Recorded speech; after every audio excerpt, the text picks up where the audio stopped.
MBC Noticias, son las 4 de la tarde con 35 minutos, lo comentábamos también hace unos minutos, ya entra en vigor esta reforma que amplía el catálogo de delitos que ameritan prisión preventiva oficiosa y pues esto marca el inicio de un nuevo capítulo, una nueva intentona del gobierno por luchar contra la impunidad, pero pues también entre este tema está esta otra discusión sobre sus implicaciones legales, sociales y principalmente de derechos humanos. Para analizar este tema, le agradezco muchísimo a Juan Francisco Torres Landa, abogado, activista y miembro del Consejo Directivo de UNE México, que nos acompañe en la línea. ¿Qué tal, Juan Francisco? Buenas tardes. Muy buenas tardes, qué gusto saludarlos en esta tarde y efectivamente para hablar sobre este tema que tanto nos debe ocupar y entender a todos los ciudadanos de nuestro país. Juan Francisco, de entrada, para dar un poco de contexto, ¿qué implicaciones trae esta reforma y por qué hay un foco de atención hablando de prisión preventiva oficiosa? Sí, es importante que entendamos de dónde venimos, dónde estamos y hacia dónde vamos. De dónde venimos, hay que reconocer que en nuestro país este tema de la prisión preventiva oficiosa no es nuevo. Es un tema, de hecho, que se ha venido discutiendo ya durante varios años e incluso tenemos el caso que esto ya se resolvió por parte de la Corte Interamericana de Derechos Humanos, en que se dice que efectivamente la prisión preventiva oficiosa es una violación fundamental de derechos humanos, como es el caso de la presunción de inocencia. Entonces, ya tenemos nosotros la obligación, conforme a esta resolución de la Corte, no de expandir, sino de reducir y eventualmente eliminar los catálogos por los cuales esta prisión preventiva oficiosa se podría imponer.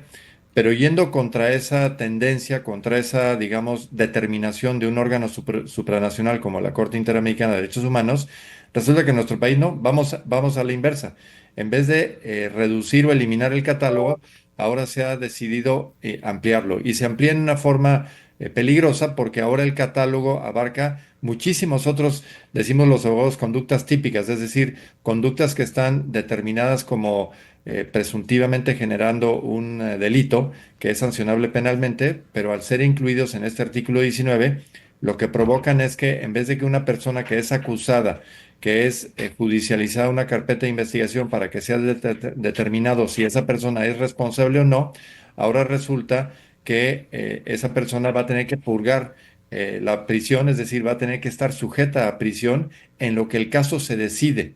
Esto, repito, lo que en la práctica se traduce es que alguien es juzgado de antemano, porque alguien podría decir, bueno, no, es juzgado después y ya después de un par de años, digamos, estando en el reclusorio, le podrían decir, bueno, nos equivocamos, ya puede salir. ¿Quién le va a reponer a esa persona los años que estuvo detenido en forma, digamos, injusta, en forma injustificada? Ahora con este texto constitucional, con el simple hecho de que se acuse a una persona por cualquiera de los delitos que están indicados ahí, esa persona no va a poder defenderse fuera de la cárcel, va a tener que ir a la cárcel, el juez va a tener que dictarle la prisión preventiva oficiosa y por lo tanto, pues su vida va a desaparecer por lo menos durante esos años en que esté siendo determinado si es culpable o no. Esto en lo que se traduce en los hechos es a una posibilidad de un abuso fundamental, porque alguien podría argumentar que en casos de delincuencia organizada o algunas otras conductas, digamos, que pueden ser complicadas, que una persona esté en libertad, que a lo mejor efectivamente hay justificación. Pero para eso existe otra figura, que es la prisión preventiva justificada, que no oficiosa. Entonces, no entendemos la verdad por qué en un gobierno que se dice de izquierda, que se dice de propalar derechos, que se dice de protección de derechos humanos, vayamos en sentido efectivamente contrario. Esto, repito, esta es la materia prima para que haya abusos fundamentales, porque en un país, lo sabemos y hay que decirlos, en que la corrupción tristemente sigue siendo un elemento cardinal de la impartición de justicia, ahora con esta posibilidad de que haya prisión preventiva oficiosa, pues basta con que alguien se le acuse, por ejemplo, de temas relacionados con contrabando o temas relacionados con algún tipo de robos en casa, habitación, etcétera. Y yo no estoy obviamente por defender a que los delincuentes se les procese y que purguen penas cuando sean sentenciados y las pruebas en su contra determinen que esa persona es culpable. Pero lo que me parece un abuso y un peligro brutal es que con el solo hecho de que una persona se le acuse de estos delitos, tenga que estar en la prisión para defenderse desde dentro y con todo lo que eso trae acarreado. Estamos abriendo la puerta a abusos sistemáticos y a una tendencia que, repito, es contraria a la defensa de derechos humanos y contrario a lo que el Tribunal Interamericano de Derechos Humanos ha dicho debe ocurrir en nuestro país. Vamos en sentido contrario. Juan Francisco, te saluda Rox Aguilar y de todo lo que estás diciendo, por supuesto, hay que analizarlo puntualmente como ya lo has hecho. A mí me llaman la atención dos cosas. Una, la presencia cada vez mayor del ejército en las calles, combinado con el tema de la prisión preventiva oficiosa por un lado y por el otro, un sistema de justicia rebasado, prisiones rebasadas, y como ya lo hemos visto, no son 2 años de prisión preventiva, ¿no? Son 7, son 10, son 15, y cómo se puede saturar esto de hacer un mal manejo, pues.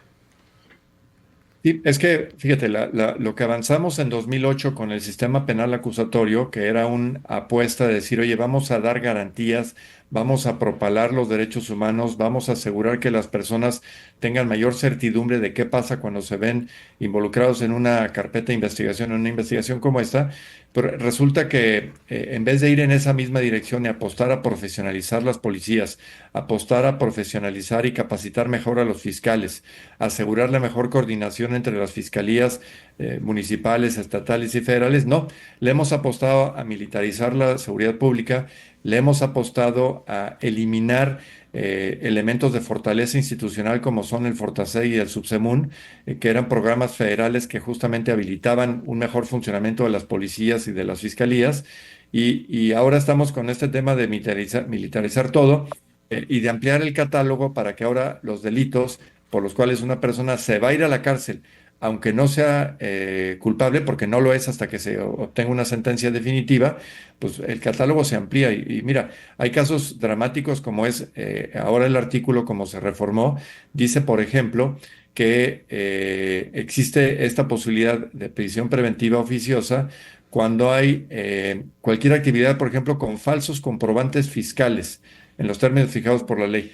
Pues digo, eso es muy amplio porque resulta, yo entiendo, por ejemplo, que hay un problema fundamental con los conocidos factureros, pero puede ser que un contador que comete un error en la contabilidad tuya, mía, de cualquiera de las personas que nos está escuchando, resulta que el contador comete un error, se dice que hay comprobantes fiscales, digamos, no óptimos o falsos, y que por ese solo hecho vamos a tener que ir a la cárcel en lo que se decide si somos culpables o no.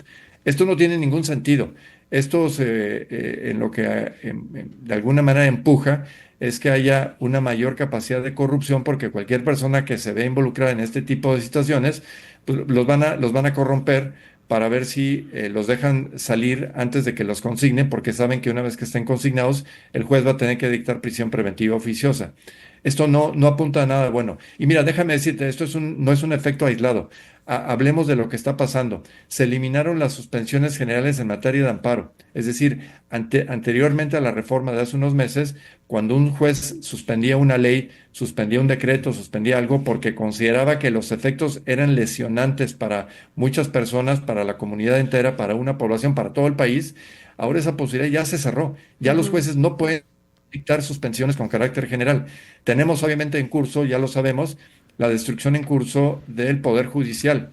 La calidad de las personas que van a impartir la justicia a partir de la pseudoelección en junio de 2025, en 6 meses, pues va a sufrir nuevamente. Esto no va a abatir la impunidad, esto no va a abatir los problemas que tenemos, si acaso se van a hacer más complejos. Entonces, por eso es que vemos esto dentro de un marco de referencia que es preocupante para todos. Y este no es un tema, quiero enfatizarlo, no es un tema de abogados, no es un tema de juristas, no es un tema de jueces, no. Este es un tema que nos atañe y que nos debe preocupar a todos los ciudadanos que estamos en este país, porque al final del día, las grandes tragedias de impunidad y las grandes tragedias de abuso, particularmente en lo que toca a presunción de inocencia, a falta de debido proceso y a pues una nula impartición de justicia, le pega a todo mundo y particularmente a los de menos recursos, a los más desprotegidos. Así es que esta es una muy mala señal y una muy mala parte de una historia compleja en la cual el gobierno en turno no ha hecho sino demeritar la impartición, aumentar los grados de impunidad y generar mayores preocupaciones respecto a si en efecto en nuestro país se puede hablar todavía de que haya Estado de Derecho y justicia de por medio. Totalmente, Juan Francisco, estaremos pues al ala porque sin duda esta reforma, sus efectos se seguirán dando pues en este sistema de justicia de por sí ya colapsado. Sigamos, insisto, al habla Juan Francisco Torres Landa, abogado activista y miembro del Consejo Directivo de UNE México. Muchísimas gracias por estos minutos de tu tiempo. Con mucho gusto estamos en contacto. Y por cierto que esta reforma la publican en la edición vespertina del Diario Sí, Oficial de la Federación. Parece haber un patrón de que las malas noticias o los decretos, digamos, complicados, los que lesionan a la ciudadanía, los que lesionan a la población, se publican en las ediciones vespertinas del Diario Oficial. Esa es otra y en parte de la 31, opacidad. ¿no? Y el 31 de diciembre, sí, como Sí. regalo de fin de año, en la edición vespertina. Así es que tomen noticia de cómo se actúa en este gobierno en estos temas de transparencia. Totalmente, Juan Francisco. Muchísimas gracias. Muy buenas tardes. Estamos a sus órdenes. Feliz año. Feliz año, Juan Francisco. Son las 4 de la